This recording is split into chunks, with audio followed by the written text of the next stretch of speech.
Okay, so this is the one, remember after 4 years, then we're gonna actually issue the stock, right? So after 4 years, when those, when those the employee work for 4 years already, so then it's um, fully, gonna remove the restriction, right? So we're gonna issue stock, okay? So they fully earned those 5 million shares of common stock, okay? So when we remove that, so remember the paid in capital restricted accounts, it was, go back to this accounts, right? So it had 15, right, each year. So that's why, let me write that, this paid in capital uh, restricted stock. Remember with 15 every year, right? So you're gonna credit 15, so that's why total is 60. Okay. So now we're gonna issue real stock, right? So then we're gonna remove this, right? So that's why we debit 60 to this accounts. Okay. And then we're gonna issue common stock. Okay. How many shares? We're gonna issue 5 million shares, right? 5 million shares. Each shares has $1 par value. That's why total par value is $5 million. That's why we're going to credit common stock for 5 million, and whatever the different the additional is called the paid in capital access par value. Okay. Any question? What if what if like one of the employees forfeits their shares? Yeah. So then we're going to reverse it. Going to reverse that journals. So Just by yeah, the amount of shares that yeah, they've. we're gonna decrease, right? So of course the amount of share gonna decrease, right? Let's say you only have, instead of 5 million, you only have 4 millions, right? So then right before this journals, okay, so whenever we realize, that employee cannot, will not, they left, right? So will not receive those the stock, then you need to make a reverse, you need to reverse the journals we had, the journals like this, right? So those journals like this. So you're gonna reverse these journals. Okay, you're gonna debit paid in capital and the credit compensation expense at that moment. Okay, Yeah, that to makes sense. to to, to make adjustment.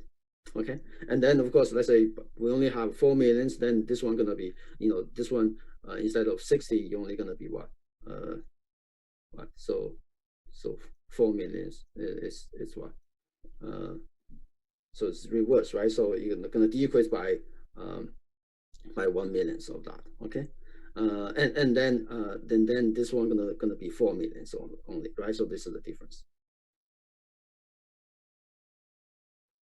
Got Okay, it. makes sense, right? Any other question? Restricted stock units. Okay. So again, instead of we pay them salary, right? So now we gave them like a stock, right? But those stock has some kind of, restriction, right? So they need to work for us for this question. They need to work for us for 4 years, okay, in order to fully receive that. So that's why the total compensation expense is going to be allocated over these 4 years. So each going to recognize, like a 15, right? 15 compensation expense. Okay, and then this is a journal. Uh, by the end, when we remove that restrictions, we're gonna actually issue stock, right? So then we're gonna decrease that special paid in capital accounts, and then we recognize that the common stock and paid in capital um, excess of par value. Okay, um, so so this is restricted stock unit. Again, if it is restricted stock awards, we treat it the same. These are two plans very similar, so we treat it exactly the same in accounting. Yeah, Okay. yes, Professor, may I Yes, have go the ahead. question? Yeah. Yes, so we do the journal like this is we assume that every year the market price is still the same, right? Or is that always the Uh, same? uh, no, the market price. Oh, okay, go back to this. Uh, the market, the market price, market always going to change, right? The price, but we know that the at this moment, January 1st, 2016, the market price is $12 per shares, and then we use that $12 to calculate the total compensation expense.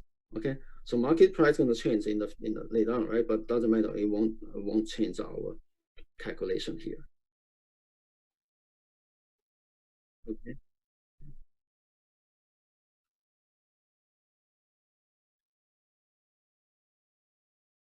Yeah, we don't make adjustment based on that. Yeah, we just use this initial market price, $12.